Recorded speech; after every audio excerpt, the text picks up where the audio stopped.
রাস্তায় হরহামেশাই দেখতে পাই যে ছোট ছোট বাচ্চারাও কিন্তু মাদকে আসক্ত হয়ে আছে এবং ওদেরকে কিছু বলা যায় না।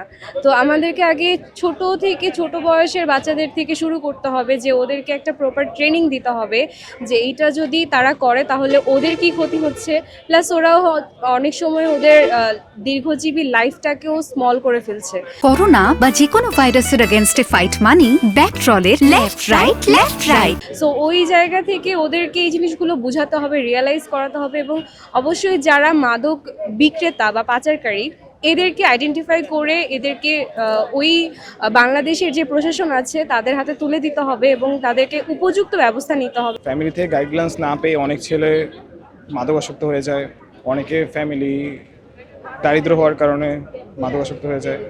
আমার মতে ফ্যামিলি গাইডলাইন্সটাই বেশি ম্যাটার করে এই মাদকাসক্ত হওয়াতে।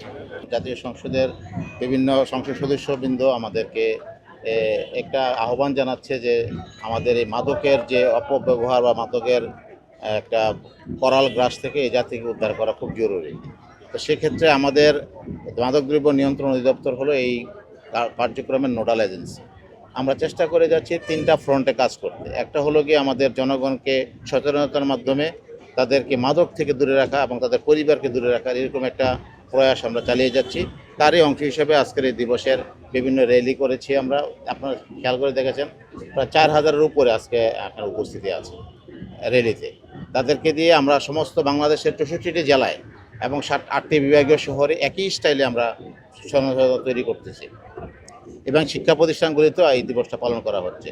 আমরা যারা মাদক বিক্রেতা কিংবা তার সাথে যারা জড়িত আছে তারা তাদের শক্তিটাকে জাগান দিল, এবং আমি মনে করি যে এটা থেকে আমরা একটা শক্তিতে পরিণত করব। সারা বাংলাদেশের মানুষকে আমরা একত্রিত করে যে তাদের বিরুদ্ধে আমরা সচেতনমূলক প্রোগ্রাম করব।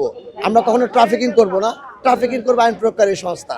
তা আমরা চেষ্টা করব যে এই একটা লেসন থেকে আমরা সমাজ আজকে এইসব ঘটনার পিছনে একমাত্র দায়ী হচ্ছে সমাজ ব্যবস্থা।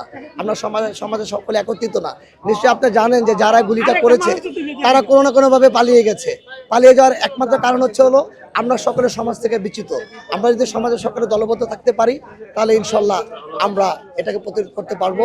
এবং আগামীতে এই লেসন থেকে আমি মাননীয় স্বরাষ্ট্রমন্ত্রী এবং আমাদের আইন প্রয়োগকারী সংস্থা যারা আছেন তাদের নিকট আমরা অনুরোধ করব যে আপনারা এটা থেকে এবং রাষ্ট্রকেও আমি বলবো এটা থেকে সোচ্চার থাকার জন্য।